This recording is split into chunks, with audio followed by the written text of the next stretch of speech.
Je vous souhaite la bienvenue sur la chaîne Le Plaisir de Penser les Choses et je vous remercie pour votre visite.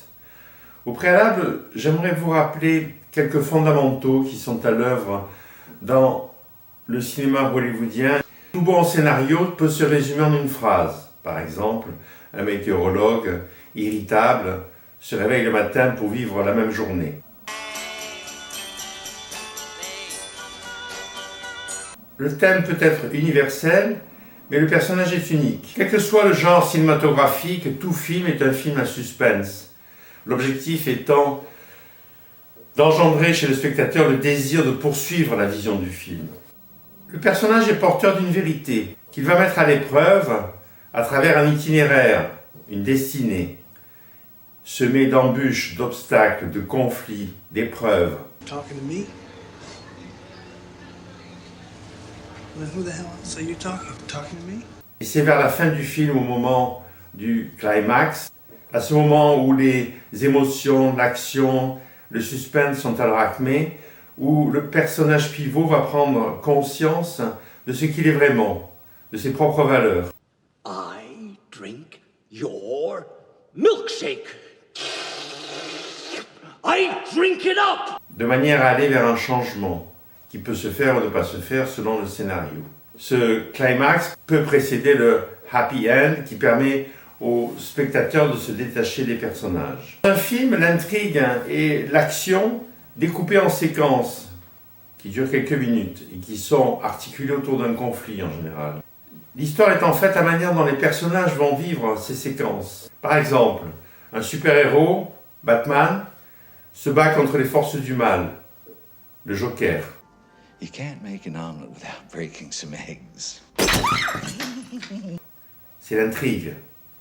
Un super-héros, Batman, divisé entre deux personnalités.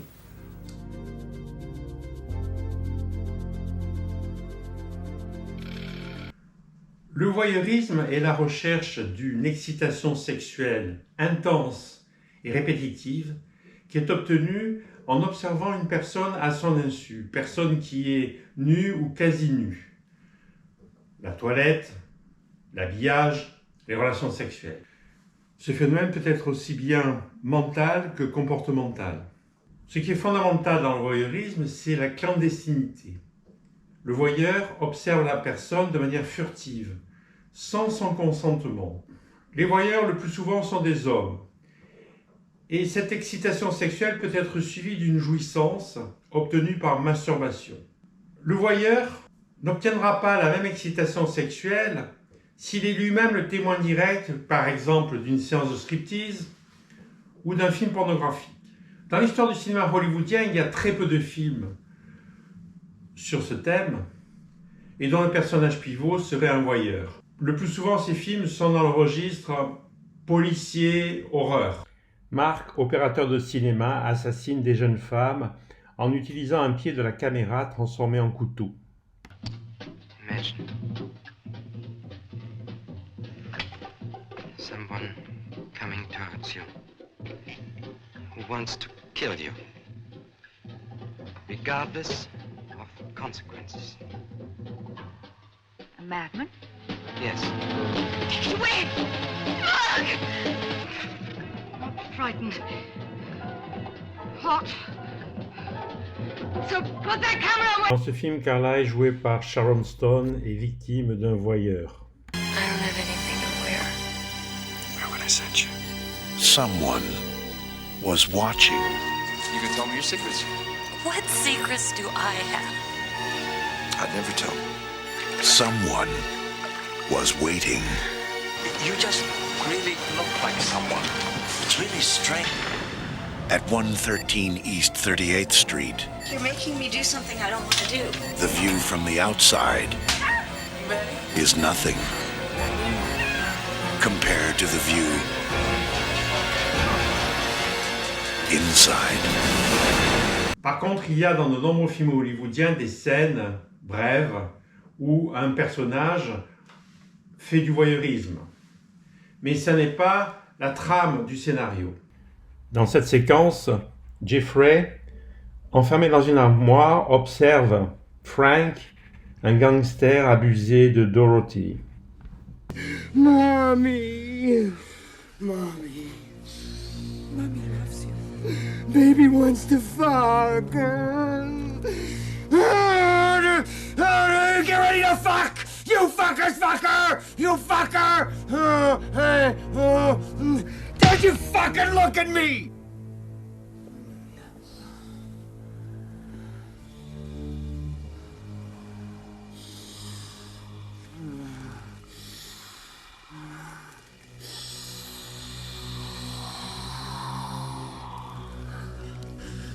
Baby, what's blue velvet?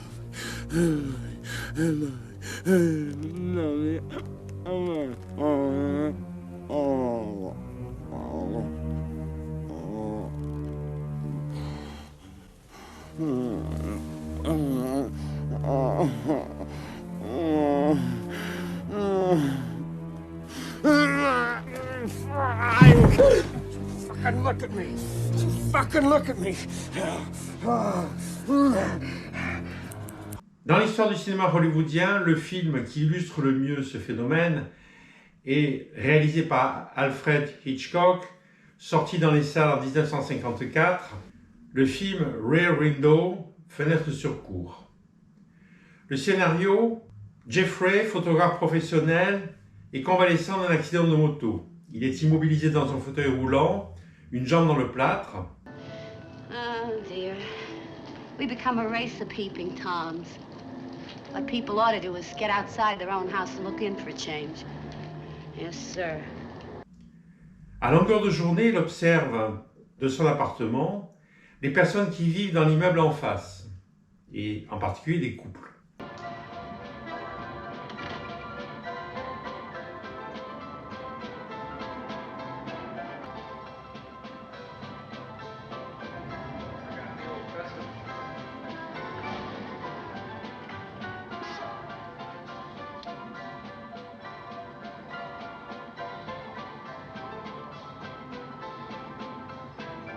En les observant, il réfléchit à son engagement vis-à-vis de sa copine, Carol, jouée par Grace Kelly, et qui veut se marier avec lui.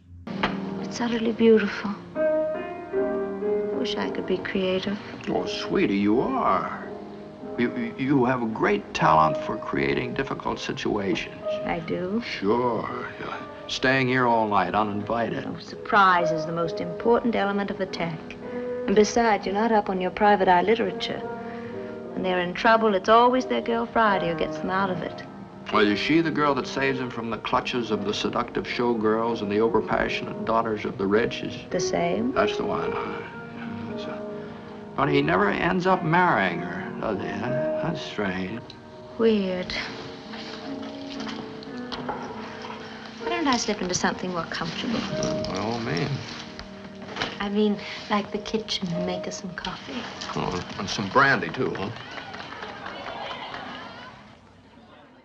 Il finit par avoir des doutes sur une histoire de meurtre et va impliquer sa copine dans l'enquête qu'il fait sur ce possible assassinat, qui se situe donc dans cet immeuble voisin.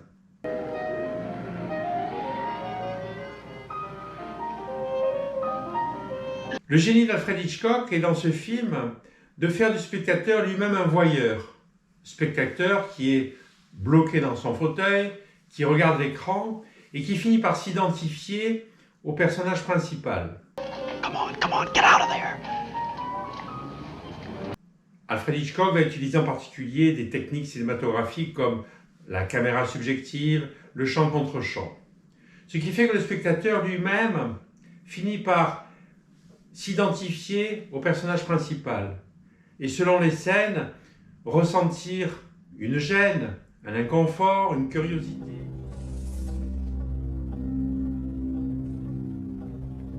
L'exhibitionnisme se définit comme la présence d'une excitation sexuelle intense et répétitive provoquée par l'exhibition de ses propres organes génitaux. Ce phénomène peut être aussi bien mental que comportemental. Cette exhibition se fait sans le consentement de la personne qui est spectatrice. La personne est donc prise au dépourvu. Et cette excitation sexuelle peut être suivie d'une jouissance obtenue par masturbation. C'est un phénomène qui est quasi exclusivement masculin. Bien entendu, dans le cinéma hollywoodien, il n'y a pas de film dont le scénario soit centré sur ce phénomène, compte tenu de la censure cinématographique. Une jeune femme divorcée s'installe avec sa fille chez un ami. Celui-ci se montre exhibitionniste, ce qui engendre des conflits au niveau de la garde de l'enfant. Dunlap is a loving mother who's just discovered another kind of love. Sex had nothing to do with it. Does that mean we're going to make love as soon as we can bag them out, please? Leo, this is Molly. Hi, Molly. Hi. I think she really likes you. For Anna, life was finally complete. Then something happened that changed it all. Where's Molly? She's not coming back to you. What are you talking about? Ask your boyfriend. Why don't you just ask your boyfriend why I'm taking Molly away from you? There's not a damn bit of truth in the whole thing. What are you suggesting, Brian, that he did something wrong with Molly? He did, Anna. What he did?